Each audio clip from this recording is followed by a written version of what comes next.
I'm Nick Baily. I'm one of the co-founders of this conference from day one.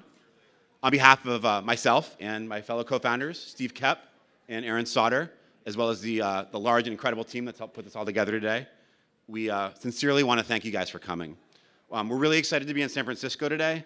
It's obviously no secret that the Bay Area is a global center of business. Decisions get made here every day that affect people around the world seconds later, and often shape the most personal moments of people's lives. But perhaps most fundamentally, San Francisco, to me, seems like a real agent of change. From the Transcontinental Railroad to the Summer of Love to Twitter, the community here has been on the major forefront of movements in society, technology, and commerce.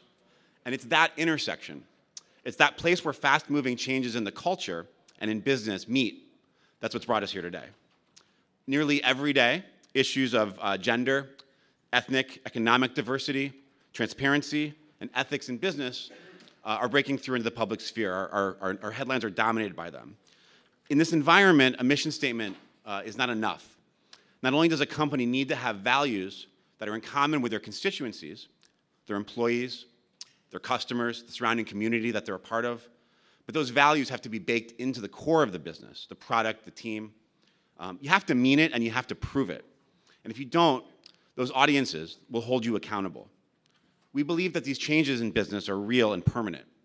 Diversity, inclusion, transparency, these aren't buzzwords. They're not just trends. They're becoming requirements of modern business. It used to be that there were internet companies. There were software-driven upstarts like, say, Amazon, right? And then there was everybody else. At this point, there's no such thing as a successful company that doesn't have a digital strategy. Likewise, at one point, there were sort of purpose-driven companies, as distinguished from the rest of the world. You'd have a quirky company like, say, Patagonia on one side, and then everybody else on the other side. In 2019, there's really only one kind of commerce, and there's only one kind of business. And that's the kind that takes into account the relationship between business and society. So we founded from day one to try to get a handle on what comes next. Now that these ideas have your attention, have everyone's attention, what can those of us that work in business every day actually do about it when we get up the next morning? How can we consider social or ethical issues in our business models from day one? So we've gathered together today a remarkable group of people. They are passionate about these issues, and they're in a position to affect real change. And you're one of those people. So we thank you so much for coming here to share in this discussion, and we're excited to listen. We have an amazing lineup today. I know that everybody has a program in hand and on their phone, so I won't walk through it. So make sure to read up on it and check out the great cast of speakers. And especially take a look at some of the interesting topics. We've got some breakout sessions after lunch, splitting into groups. So take a look at those if you haven't already on the way in, and make a choice. And lastly, I'd like to thank our title sponsor, 15Five. 15Five is a continuous performance management solution that helps employees grow and develop in just 15 minutes every week. And I'd like to thank our sponsors, our co-hosts, and our knowledge partners. Without them, today would be impossible. They are Managed by Q, Save the Children, BetterUp, NAF, Lattice, Catalyst, the Chan Zuckerberg Initiative, Hinshaw, Code Signal, Accolade, Reflective, Lingo Live, Blueboard, Apprenti, ACO, EverFi, Russell Reynolds, CodaKit, McKinsey & Company, DDI, and Carrot. So thanks again. And now I'd like to introduce Shane MetCalf. He is the co-founder and chief culture officer of 15Five, and he's going to talk from here. Thanks so much, guys. Thanks so much, Nick. Hello and good morning. It's really a pleasure to be here. My name is Shane MetCalf, and I'm co-founder and chief culture officer of 15Five. And I am convinced there has never been a better time to be in business.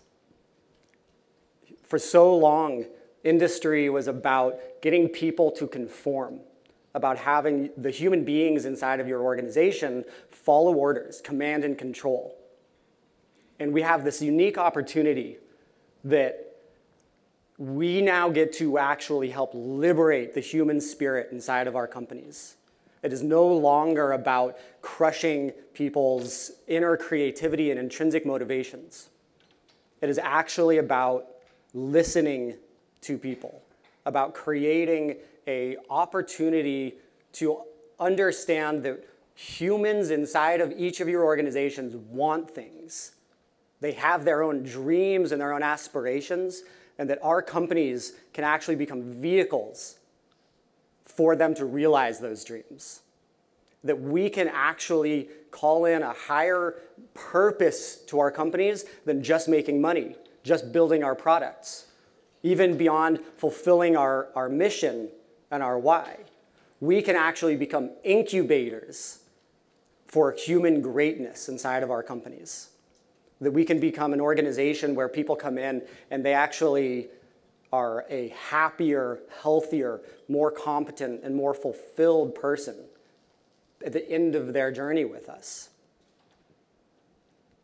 It's really exciting because we're in a transformative moment. And it's not like the old models of command and control are gone. It's not that Gallup's survey doesn't say we're still at 70% disengagement in this country.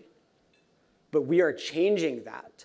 We are slowly but surely beginning to understand some of the key drivers of human growth and development. We sit on this rich legacy of research from positive psychology, all of the cutting-edge academic social science, where we actually can understand what's happening internally in our brains, in our hearts, and our guts. So there's this vast intelligence that a human being is, that we can actually begin to listen to these things. We can learn from them. And then we can begin to restructure the way we build our companies. And that is what is really exciting to me, is that we get to slowly but surely take these ideas and reinvent our organizations. That we can then actually do things that have never been done in companies before. In my company, every Monday morning, we start off with a 5-minute gratitude meditation with the entire company. And people come in and they think, oh, this is bullshit. And 3 months later, they say, wow, I actually contemplate what I'm grateful for on a regular basis. We have a bunch of Eastern European developers who are not the most smiley, touchy-feely bunch. And they come to me and they say, wow, Shane, I never knew that work could actually be so nourishing to my whole life. And that's the opportunity we all have. And we're going to do it in different ways. There's no cookie-cutter approach to human development. All we can do is create conditions in which human development can flourish. And then from there, it's kind of a bit of a roll of the dice, too, because if you actually help somebody in becoming a better version of themselves and ask them, what do you want? What do you really want? They might leave your company. They might realize, I do not want to be in marketing. I want to go study yoga in Thailand for the next 5 years. And to me, that would be one of the greatest successes. And so today is a really exciting because you look at all of the vendors. You look at the kinds of companies that are rising up to support this movement. And it's incredible. We have a new access to tools, technologies, and models that simply didn't exist before. So I think that today is going to be really exciting. We're going to kick things off with a fireside chat. Kate Larson from ABC News is going to be interviewing Alexandra Spunt, who's the Chief Creative Officer of Everlane. I'll be back on stage in a little bit to talk about win-win communication. And I really hope that you all tune in and that you aspire to a higher level of listening today. Because it's really, conferences are not a passive activity. So lean in, learn, and help us create this movement where we actually create better human beings inside our companies. Thank you so much.